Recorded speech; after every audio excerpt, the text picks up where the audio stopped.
A piece of paper hangs on a wall in England. 12 words. Simple. Direct.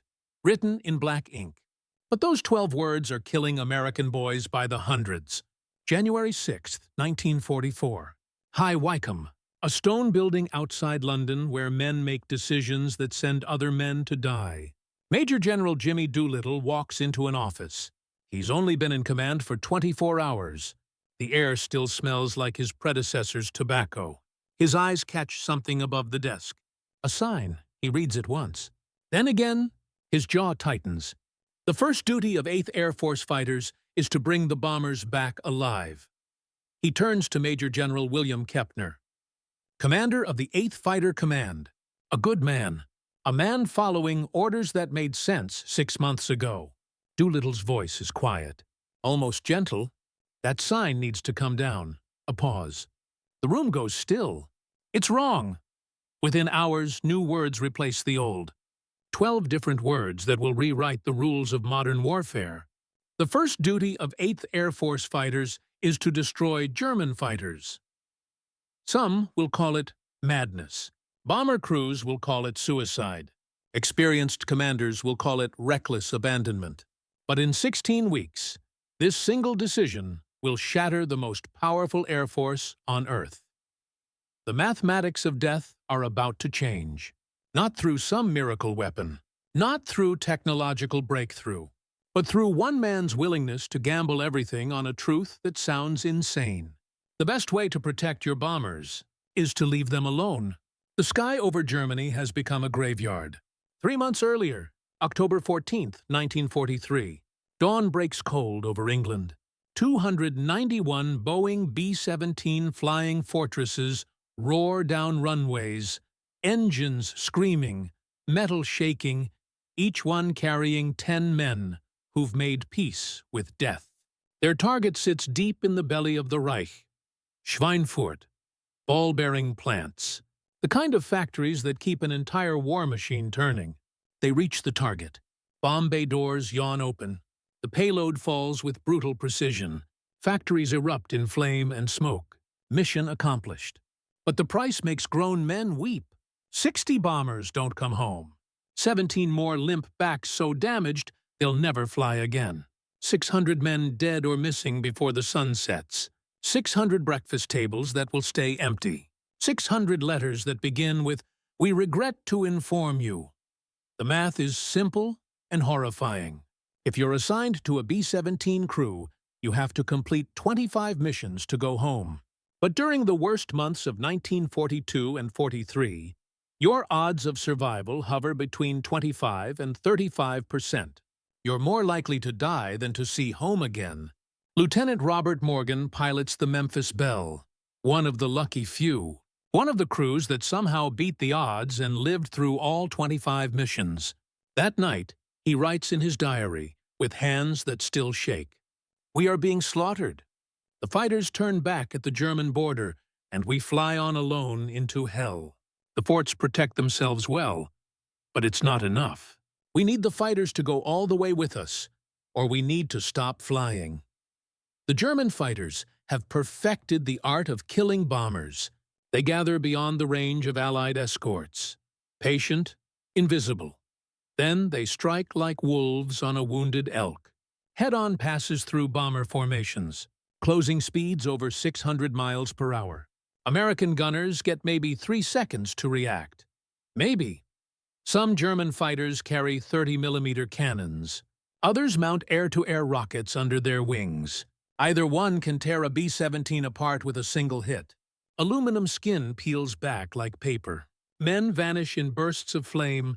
Bombers tumble from the sky, trailing smoke and pieces of themselves. The problem isn't courage. American crews have courage in abundance.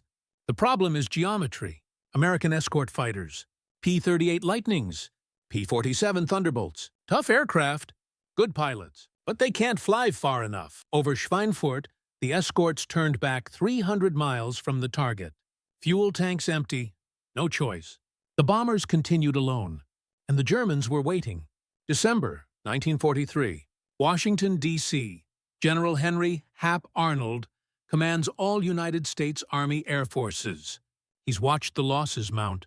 He's read the casualty reports. He signed the letters to mothers and wives. He issues an ultimatum that reverberates through every airbase in England. Unless the German Air Force is destroyed, Operation Overlord cannot proceed. Overlord. The invasion of Normandy. The liberation of Europe. The end of the war. All of it depends on one thing. Someone has to figure out how to stop the bleeding in the sky. Find a solution, Arnold demands, or the strategic bombing campaign ends. Right now, today. The solution arrives in November 1943. Silver. Sleek. Fast. The North American P-51 Mustang, powered by a Packard-built Rolls-Royce Merlin engine. 1,695 horsepower at war emergency power. The numbers sound impossible. With drop tanks, the Mustang can escort bombers 1,600 miles to any target in Germany and back. It cruises at 437 miles per hour, faster than any German fighter in service. At high altitude, where thin air chokes most engines, the Mustang's two-stage supercharged Merlin comes alive. It thrives up there, 41,000 feet, heights where Messerschmitts and Focke-Wulfs gasp and struggle. Captain Chuck Yeager flies P-51s with the 357th Fighter Group. Later, he'll be the first man to break the sound barrier. But right now, he's just a fighter pilot who's found the perfect weapon. His combat report captures the revolution. The P-51 is faster, climbs better, and turns tighter than anything the Germans have. For the first time, we have an aircraft that can go anywhere the bombers go and fight when we get there. This changes everything. But having the range is only half the answer. How you use that range will determine who wins the war. Under the old doctrine, fighters fly in tight formation around bomber streams. Close enough to see them, close enough to wave at them. If German fighters attack, American escorts engage them, drive them off. Then return to formation. Always, always stay close to the bombers. The priority is defensive protection. It sounds logical. It feels right. It's what bomber pilots want, and it's killing everyone. The defensive posture creates a fatal dynamic. German pilots choose when to attack, where to attack, how to attack. They mass beyond visual range, pick their moment, dive through the formation at maximum speed, kill as many as they can, then escape before American fighters can respond effectively. The escorts react. They never act. Initiative belongs to the Germans. And in warfare, initiative is everything. Major General Ira Eaker, the outgoing commander of 8th Air Force, built this doctrine. Eaker's a bomber pilot himself. He genuinely believes heavy bombers can protect themselves. Interlocking fields of fire from 50 caliber machine guns. Fly in formation, he teaches, and you create a wall of lead nothing can penetrate. Fighters exist to supplement that protection, not replace it. Jimmy Doolittle sees things differently. Doolittle isn't a bomber pilot.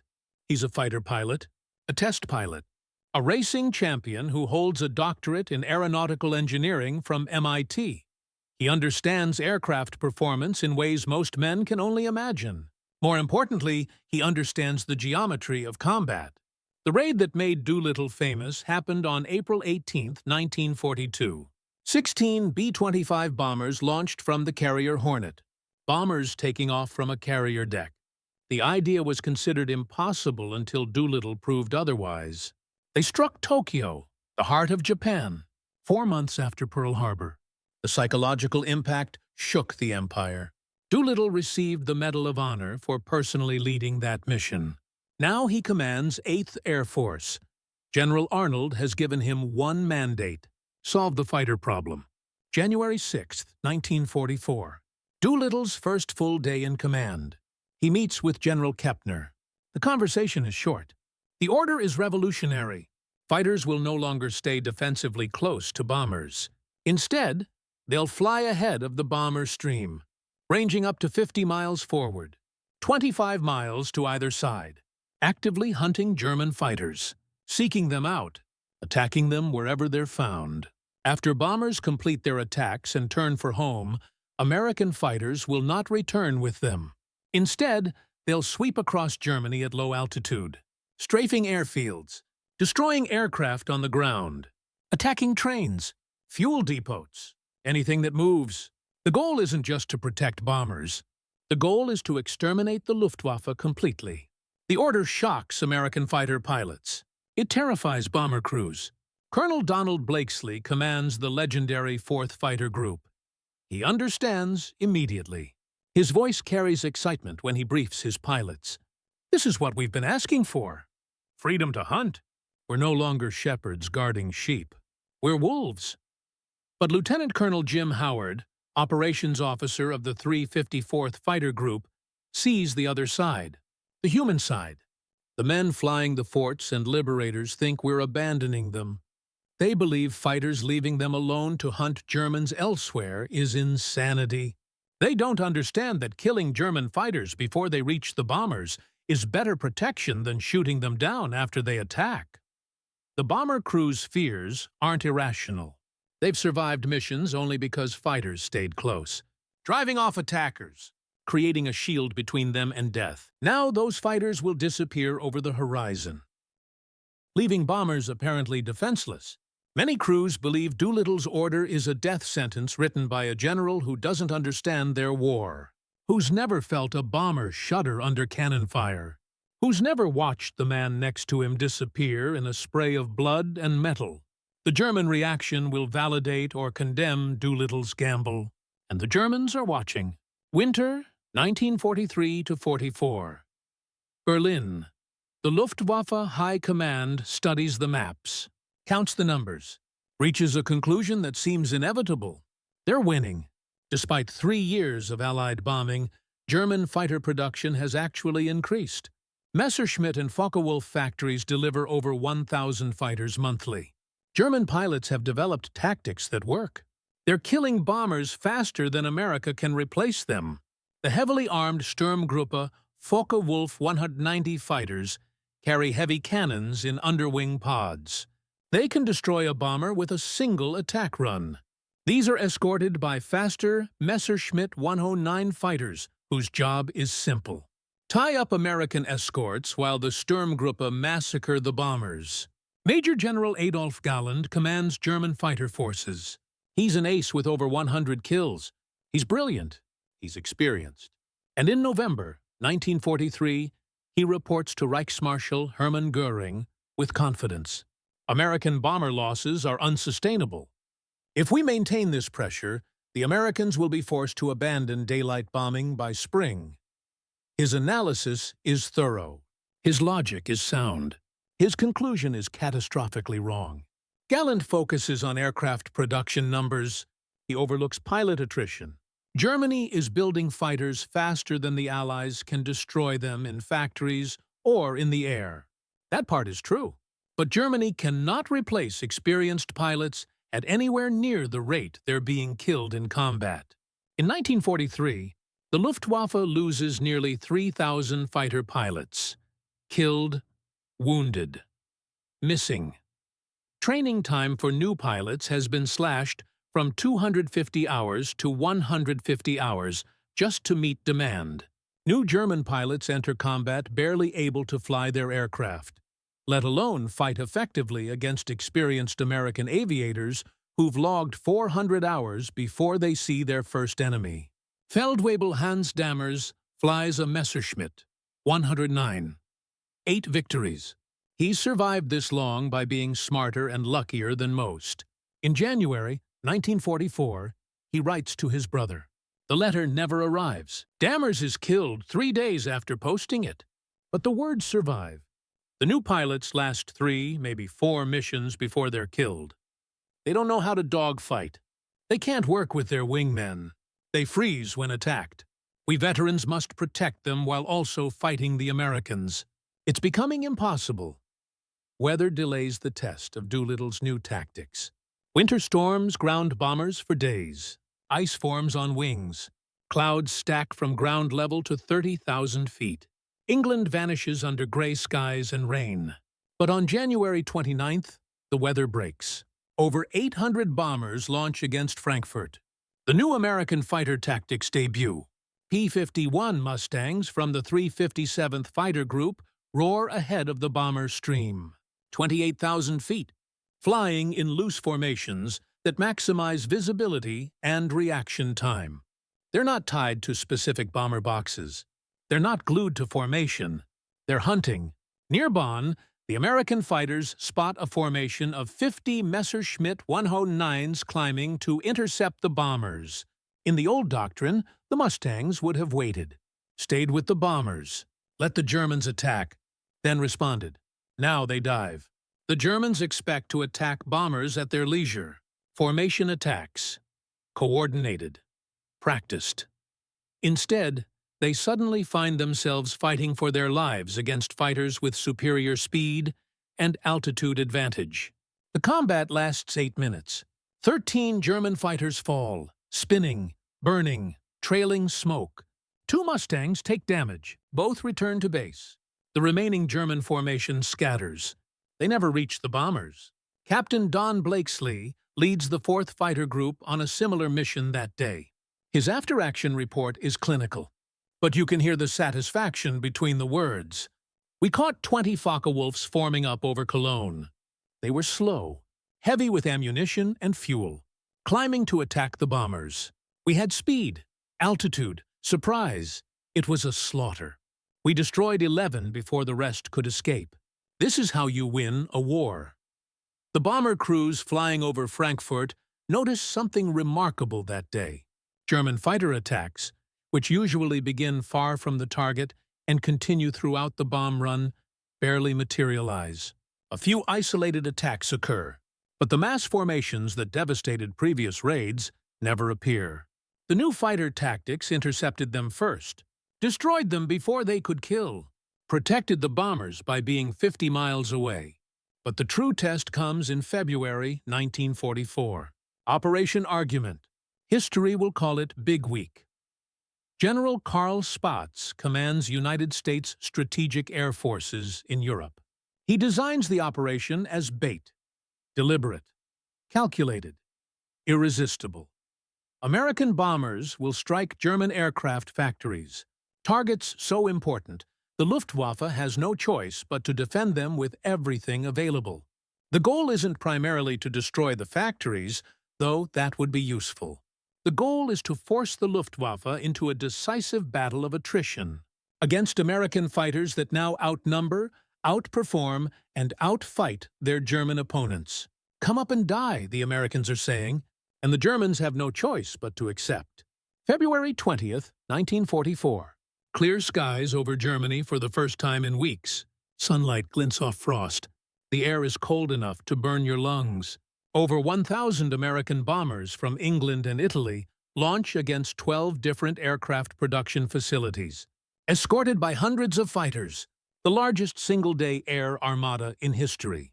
Major Erich Hartmann stands on a German airfield watching the American formation pass overhead. Hartmann is Germany's leading ace. 352 victories, the deadliest fighter pilot who ever lived. He watches the contrails crisscross the sky, watches the fighters weaving around the bombers. He understands immediately what's happening. He turns to his squadron. This isn't a bombing raid. This is a fighter battle with bombers as the excuse. They want us to come up and fight. And we have no choice. The Luftwaffe responds with everything available. Over 900 German fighters scramble to intercept the American formations. The sky over central Germany erupts into the largest air battle in history. Contrails from thousands of aircraft crisscross at altitudes from sea level to 40,000 feet. The sound is apocalyptic. Engines roaring, cannons thundering, men screaming over radio channels in German and English and prayers in every language. But this time, American fighters aren't tied defensively to bomber formations. They range across hundreds of miles of German airspace, attacking German fighters wherever they find them. On the ground, taking off, forming up, approaching the bombers. The Mustangs and Thunderbolts hunt relentlessly. Lieutenant Urban Drew of the 361st Fighter Group encounters something he's never seen before. A formation of Messerschmitt 262 jets taking off from an airfield near Leipzig. The jets are revolutionary. Faster than anything in the sky. Deadly once airborne. But taking off, they're vulnerable. Drew dives from 30,000 feet, screaming through flak that tears the air around him. He opens fire on the lead jet as it lifts off the runway. The jet explodes in a ball of orange flame. He destroys a second jet before it can gain speed. The others scatter. Drew's combat report becomes legendary among American pilots. The jets are dangerous in the air, but they must take off and land like any aircraft. Catch them there and they burn like any other. The first day of Big Week costs the Americans 21 bombers and 4 fighters. By the standards of Schweinfurt 3 months earlier, this is a miracle. German losses are catastrophic. Over 50 fighters destroyed. More critically, 38 pilots killed or seriously wounded. Experienced men, veterans, men who've survived hundreds of missions, men who can't be replaced. For the next 5 days, whenever weather permits, the attacks continue. Regensburg, Brunswick, Schweinfurt again, Gotha, Augsburg. Each raid brings hundreds of bombers and fighters. Each raid forces the Luftwaffe to respond. Each raid costs Germany fighters and pilots it cannot replace. Major Heinz Baer is a German ace with over 220 victories. He survived since the beginning of the war. France, Britain, Russia, North Africa. He's seen it all. He writes in his diary during Big Week. The handwriting is shaky. The words are desperate. We shoot down bombers, but the fighters are everywhere. We form up, and they attack us before we can attack. We land to refuel, and they strafe the airfield. We take off, and they're waiting. There's no escape. For every bomber we destroy, we lose 2 fighters and pilots. By February 25th, when Big Week concludes, the statistics tell a story that will change the war. American losses: 226 heavy bombers, 28 escort fighters, approximately 2,600 casualties. These are serious losses. Men died, families mourned. But American production and training replaced them within a month. German losses: over 350 fighters destroyed, another 90 damaged beyond repair. More devastating, the Luftwaffe lost nearly 100 pilots killed, over 50 seriously wounded. These pilots averaged over 3 years of combat experience. They are irreplaceable. Lieutenant Colonel Herbert Ehlefeld commands a Jagdgeschwader fighter wing. He's watched his best pilots die. He writes a report to Galland that reads like an obituary. We're losing the most experienced men. The new pilots can't survive against the American fighters. Within 3 months, we'll have aircraft, but no one capable of flying them in combat. He's right, but Doolittle's strategy extends beyond air combat. The second phase of his directive proves equally devastating. Strafing attacks on German airfields and infrastructure. Every day, as American fighters return from escort missions, they drop to low altitude. 50 feet, 20 feet, low enough to see faces, and they attack anything that moves. Airfields suffer particularly heavy damage. Fighters parked in the open, aircraft in maintenance, fuel trucks, hangars, all become targets. German pilots describe returning from combat missions to find their home airfields under attack, forced to divert to alternate bases, forced to land amid strafing runs, forced to bail out over friendly territory because there's nowhere safe to land. Major Günther Rauhl is a Luftwaffe ace with 275 victories. He's one of the best pilots Germany has, but even the best can't fight everywhere at once. He describes the psychological impact in a letter home. We used to feel safe on our own airfields. Now nowhere is safe. The Americans attack morning, noon, and evening. Pilots survive combat only to die on the ground. Mechanics are killed servicing aircraft. Fuel trucks explode. We can't maintain operations under constant attack. The cumulative effect begins showing in March 1944. 8th Air Force launches its first major raids on Berlin itself. March 6th, 730 bombers escorted by 800 fighters strike the German capital. The symbolic and strategic importance of Berlin means the Luftwaffe has to respond with maximum effort. They do. Over 150 German fighters engage the American formations. The resulting battle rages across hundreds of miles. Fighters clash while bombers press toward their targets. The sky becomes a three-dimensional battlefield where death comes from every direction. When the tally is complete, the Americans lost 69 bombers and 11 fighters. The Germans lost 160 aircraft destroyed, another 50 damaged. The pilot casualties are staggering. Nearly 70 experienced fighter pilots killed or wounded in a single day. For the Luftwaffe, it's a disaster from which recovery is impossible. Captain Johannes Weise, Group Commander of 1st Group Jagdgeschwader 52, survives the March 6th battle. That evening, he writes in his journal, "The ink is smudged, maybe from rain, maybe from tears. Today I watched the German fighter arm die. We threw everything against them, and it wasn't enough. They shot us down faster than we could shoot them down. Their losses are temporary. Ours are permanent. The war is lost." Between January and May 1944, the cumulative attrition becomes unsurvivable for the Luftwaffe. German fighter pilot losses exceed 1,000 men. Killed, wounded, missing. This represents nearly 1/4 of all fighter pilots available at the start of the period. More critically, the losses fall heaviest on the most experienced pilots. The veterans, the men with dozens or hundreds of victories, the squadron and group commanders, the instructors. They're systematically killed. They die because they're the most aggressive, because they lead from the front, because they try to protect the inexperienced newcomers who freeze in combat. 28 German aces with over 30 kills die between January and May. 8 aces with over 100 kills are killed or captured. Each of these men represents years of training and combat experience. Each is literally irreplaceable. The training pipeline can't keep pace. In 1944, Germany graduates 29,000 new fighter pilots. But training time has fallen to just 110 hours total flight time by mid-year. Some late-war pilots receive as little as 50 hours. American pilots in the same period receive over 450 hours of training, including 250 hours in their combat aircraft. Major Hans Philipp is a German ace with 206 victories. He writes a final letter home before being killed in action in October 1943. His sister receives it 3 weeks after his death.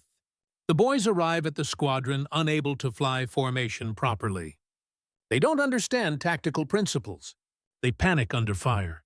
In combat with experienced American pilots flying superior aircraft, they survive 1, maybe 2 missions. Then they die. We can't teach them fast enough.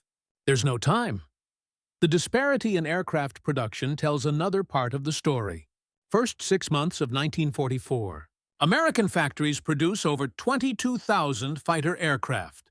German factories, despite dispersal efforts to evade bombing, produce 9,000 fighters. The numerical advantage alone is overwhelming, but the qualitative advantage makes the disparity decisive.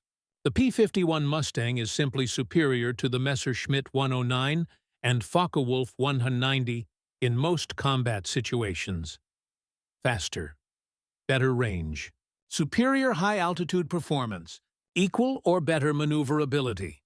Colonel Hubert Zemke commands the 56th Fighter Group, flying P-47 Thunderbolts. He notes the combined effect in his diary. We have more fighters, better trained pilots, better tactics, unlimited fuel and ammunition.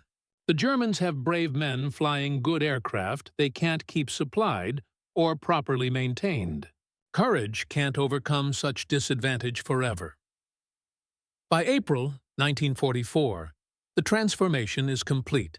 German fighter strength, measured in operational aircraft and pilots, has fallen to less than 60% of January levels. More importantly, the quality of the force has declined catastrophically. The veteran formations that savaged bomber raids in October 1943 no longer exist. The new Luftwaffe consists largely of inexperienced pilots flying aircraft with insufficient fuel, inadequate ammunition, and minimal maintenance. They face American formations that grow larger and more confident with each mission. May 8, 1944. 8th Air Force dispatches nearly 900 bombers to attack oil refineries and marshalling yards across Germany. Over 750 escort fighters accompany them.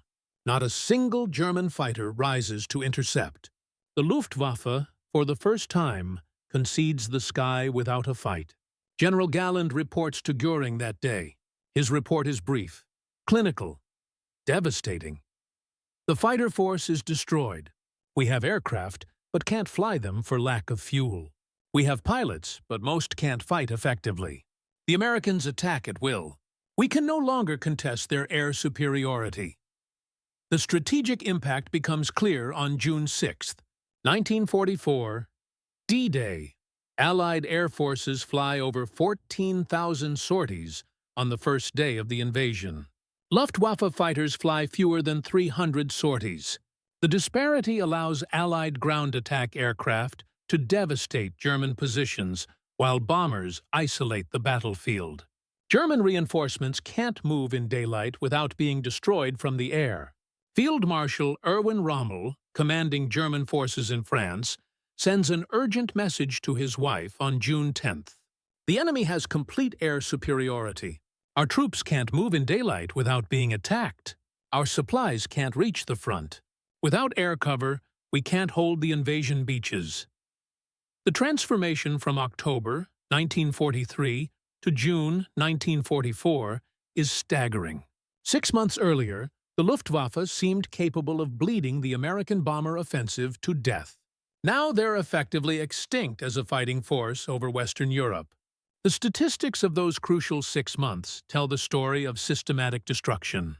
Between January and June 1944, the Luftwaffe loses over 2,500 fighter pilots killed or seriously wounded in combat over the Reich. This represents approximately 75% of the available fighter pilot force at the start of the period. American losses in the same period total approximately 420 fighter pilots killed or missing and 7,000 bomber crew casualties. These losses are serious, but sustainable. Given American training capacity and aircraft production, the kill ratios have reversed completely. October 1943. German fighters destroy American bombers at a rate of 20 for every German fighter lost. May 1944. American fighters destroy German fighters at a ratio of 4-to-1. But beyond the numbers, the psychological transformation is equally complete. German pilots who entered 1944 confident of victory now fly missions expecting to die.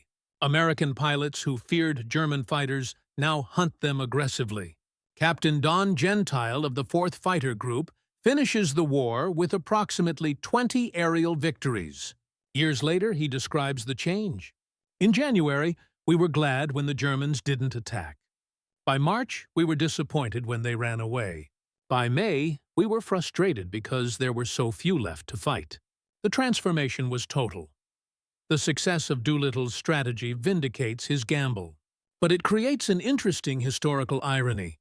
His decision, initially opposed by many bomber commanders as reckless abandonment, actually saved the bombing campaign. By destroying German fighters before they could attack bombers, aggressive fighter tactics proved more protective than defensive escorts ever could be. General Spaatz acknowledges this in a June 1944 assessment. General Doolittle's decision to unleash the fighters was the decisive factor in winning air superiority. We destroyed more German fighters in 4 months than in the previous 2 years. The key was allowing fighters to hunt rather than forcing them to defend. Major General Frederick Anderson succeeded Eaker as commander of bomber operations. He admits his initial opposition was wrong. I believed keeping fighters close to bombers was the only way to protect them. I was wrong. Killing enemy fighters before they attack is far more effective than killing them during attacks. General Doolittle understood this. I didn't. The tactical revolution extends beyond doctrine to fundamentally change how air warfare is conceived. Before Doolittle's January directive, escort fighters were seen as supplements to bomber defensive armament. After Big Week, fighters are understood as the primary weapon for gaining air superiority, with bombers serving partly as bait to bring enemy fighters into battle. This understanding will shape Air Force doctrine for decades. Korea, Vietnam, every subsequent conflict will apply lessons from early 1944. Air superiority comes from destroying enemy fighters proactively, not from protecting friendly aircraft reactively. But the human cost of the strategy remains significant.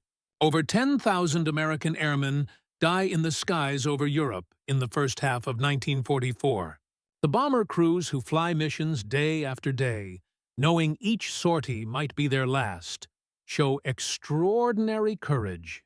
The fighter pilots who accept the mission of hunting German fighters deep over enemy territory demonstrate remarkable skill and aggression.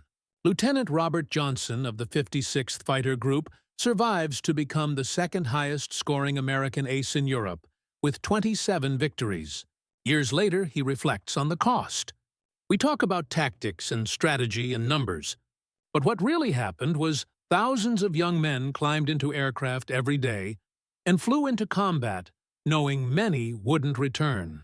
We won because we had more courage, more skill, better aircraft, better tactics, better leadership. We won because Jimmy Doolittle understood that protecting bombers meant killing fighters, not staying close to bombers. By August 1944, the Luftwaffe fighter force has effectively ceased to exist as a coherent defensive organization. Individual groups continue fighting with great courage and occasional success. New jet aircraft, the Messerschmitt 262, show revolutionary potential. But the systematic destruction of the pilot force in the first half of the year can't be reversed. Germany produces over 36,000 fighters in 1944, the highest annual total of the war. But there aren't enough trained pilots to fly them, not enough fuel to train the pilots who exist, not enough experienced leaders to develop effective tactics, not enough time to rebuild what's been lost. Captain Erich Rudorfer, one of the few German aces to survive the war with over 220 victories, summarizes the situation. We had aircraft in abundance by late 1944. Modern fighters, even jets, but we had no experienced pilots to fly them. The Americans killed all the good pilots in the spring. The war was already lost by the time our production peaked. The success of Doolittle's strategy creates a template for modern air warfare that remains relevant today. Air superiority can't be won defensively. It requires aggressive offensive action against enemy aircraft and infrastructure. Technological advantage matters. Training quality matters more. Numerical superiority is decisive only when combined with qualitative superiority. Perhaps most importantly, leadership willing to challenge conventional doctrine and accept risk can produce strategic results far exceeding incremental improvements to existing methods. Doolittle's decision to change the sign on Kepner's wall wasn't merely symbolic. It represented a fundamental reconceptualization of fighter employment. The bomber crews who initially feared Doolittle's tactics as abandonment came to understand and appreciate the strategy. Technical Sergeant Andy Rooney, a Stars and Stripes reporter who flew bombing missions to cover the air war, writes in June 1944, "The fighter pilots saved us by leaving us." This sounds paradoxical, but it's true. When they flew close, the Germans attacked anyway. When they flew ahead and hunted, the Germans couldn't reach us. The best defense was a good offense. General Doolittle understood this. We didn't. He was right. By the time of the Normandy invasion, Allied air forces have achieved complete air supremacy over Western Europe. German aircraft still operate, but in such limited numbers with such restricted effectiveness that they can't meaningfully contest Allied air operations. The invasion succeeds in significant part because soldiers can fight without fear of enemy air attack. General Dwight Eisenhower, Supreme Allied Commander, acknowledges this in his post-invasion assessment. The air forces gave us the one thing essential for success: They gave us freedom to operate without enemy air interference. General Doolittle's fighter tactics destroyed the Luftwaffe when destruction was essential. History will judge this as one of the decisive campaigns of the war. The transformation from October 1943 to June 1944 stands as one of the most dramatic reversals in military history. October. The Luftwaffe is winning the battle of attrition over Germany. American bomber losses are unsustainable. The strategic bombing campaign seems doomed. 6 months later, the Luftwaffe is shattered. American bombers fly with minimal losses. Allied ground forces prepare to invade France under complete air cover. The change is so complete and so rapid that German commanders struggle to comprehend what happened.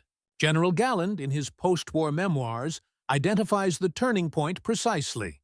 When the Americans changed their fighter tactics in January 1944, they won the air war. We could fight American bombers.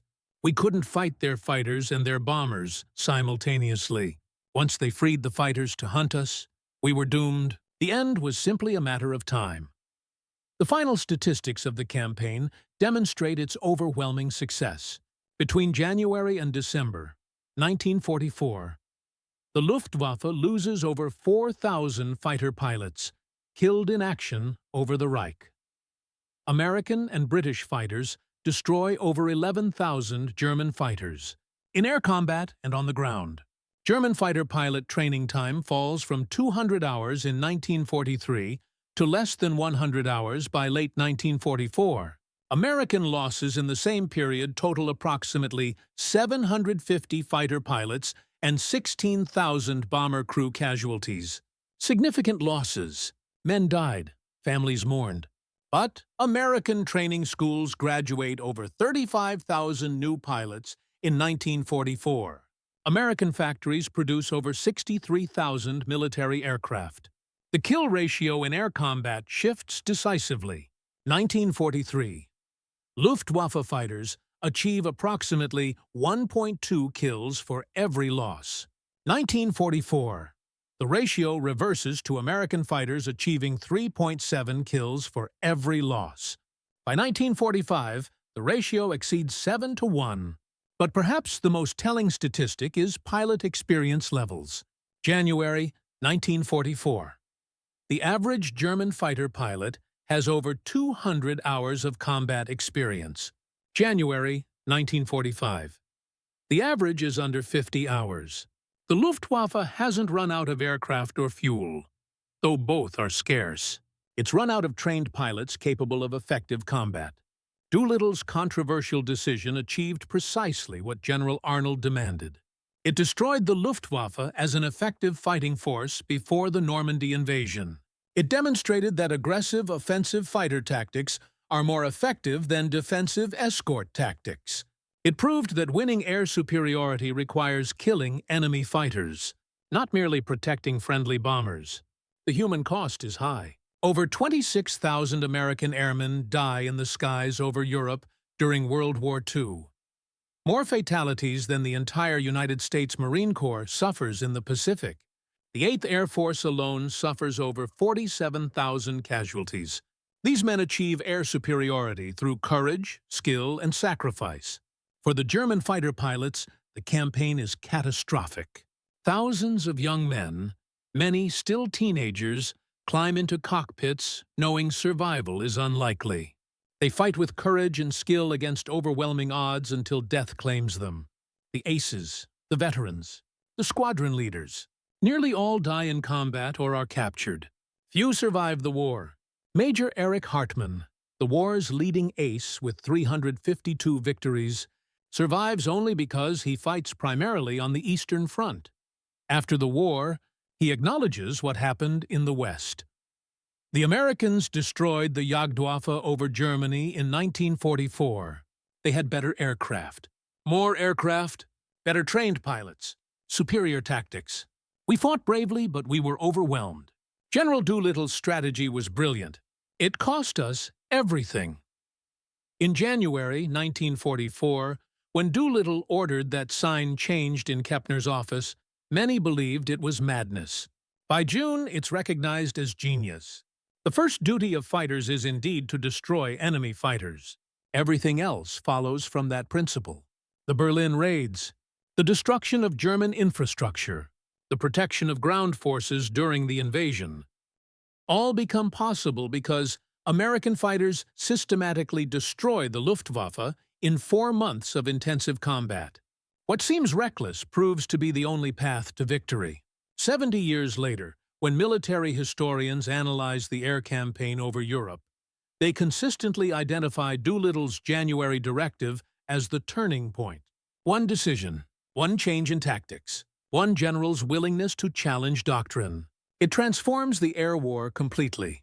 The bombers return safely, not because fighters stay close to them, but because fighters destroy German fighters before they can attack. The counterintuitive truth that offensive action provides better protection than defensive posture becomes doctrine. Air forces worldwide learn the lesson. Control of the air comes from destroying enemy aircraft aggressively, not from defending friendly aircraft reactively. Lieutenant General James Doolittle retires from the Air Force in 1946, having commanded 8th Air Force, 15th Air Force, and 12th Air Force during the war. He receives numerous decorations: the Medal of Honor, multiple Distinguished Service Medals, honorary knighthood from Britain. But of all his achievements, he considers the fighter directive his most significant decision. In a 1970s interview, Doolittle reflects on that January day. Changing the fighter tactics was the hardest decision I made. Bomber commanders opposed it. Bomber crews feared it. Some fighter pilots thought it was suicide. But I knew from my own experience as a fighter pilot that offensive action wins air battles. You can't win by defending. You win by attacking. The losses were terrible, but they would have been worse under defensive tactics. We won because we accepted risk and attacked aggressively. The sign that Doolittle ordered removed from Kepner's wall in January 1944 now resides in the National Museum of the United States Air Force in Dayton, Ohio. Next to it hangs the replacement sign. Together, they tell the story of a tactical revolution that won air supremacy in Europe. For bomber crews who survived the war, many credit Doolittle's decision with their survival. They initially oppose the change, believing fighters leaving them to hunt Germans elsewhere is abandonment. Experience teaches them otherwise. The best way to protect bombers is to destroy enemy fighters before they can attack. For the Luftwaffe, Doolittle's directive is the beginning of the end. October 1943. They're winning the air war of attrition. 6 months later, they're destroyed as an effective force. The combination of American numerical superiority, technological advantage, training quality, and aggressive tactics proves overwhelming. The campaign from January to June 1944 demonstrates military principles that remain valid today. Offensive action defeats defensive action when both sides are roughly equal in capability. Superior training produces superior results even when outnumbered. Technological advantage combined with tactical innovation creates decisive superiority. Leadership willing to challenge doctrine and accept risk achieves strategic results. But most importantly, winning air superiority requires destroying enemy fighters, not protecting friendly aircraft. This counterintuitive truth, understood by Doolittle and proven in combat over Germany in 1944, remains the foundation of air combat doctrine worldwide. The story of how one general's order to change a sign on a wall led to the destruction of the Luftwaffe in weeks is ultimately a story about understanding the fundamental nature of air combat. Doolittle understands that fighters are offensive weapons whose primary purpose is killing enemy fighters. Using them defensively wastes their potential and surrenders initiative to the enemy. The bomber crews who initially fear his tactics come to understand their wisdom. The German pilots who oppose those tactics learn their effectiveness too late. And military aviation learns lessons that will shape air warfare for generations. June 6, 1944. Allied forces storm the beaches of Normandy under clear skies free of German aircraft. The success of Doolittle's strategy is complete. The Luftwaffe, which terrorized Europe for 5 years, which destroyed air forces from Poland to France, which bombed London into rubble, is nowhere to be seen. American and British fighters have hunted them to extinction. A single tactical decision, a single change in doctrine, a single general's willingness to challenge conventional wisdom. It achieves what years of bombing could not. The Luftwaffe is destroyed, not by attacking factories, but by attacking fighters, not by defending bombers, but by hunting aggressively, not by playing defensive, but by seizing the offensive. The sign comes down on January 6, 1944. 6 months later, the Luftwaffe is finished. The connection between those two events is direct, measurable, undeniable. One general's strategy destroys the enemy air force in weeks, wins air supremacy over Europe, ensures the success of the invasion that will liberate the continent. History judges Jimmy Doolittle's decision to change fighter tactics as one of the most consequential command decisions of World War II. Not because it's complex or technically sophisticated, but because it's fundamentally correct. The bombers came home, not because fighters stayed beside them, but because fighters flew ahead and cleared the sky of everything that threatened them. The men who flew those missions, both American and German, paid in blood for lessons that changed warfare forever. Their sacrifice wrote the rules that still govern air combat today. And it all began with 12 words on a wall.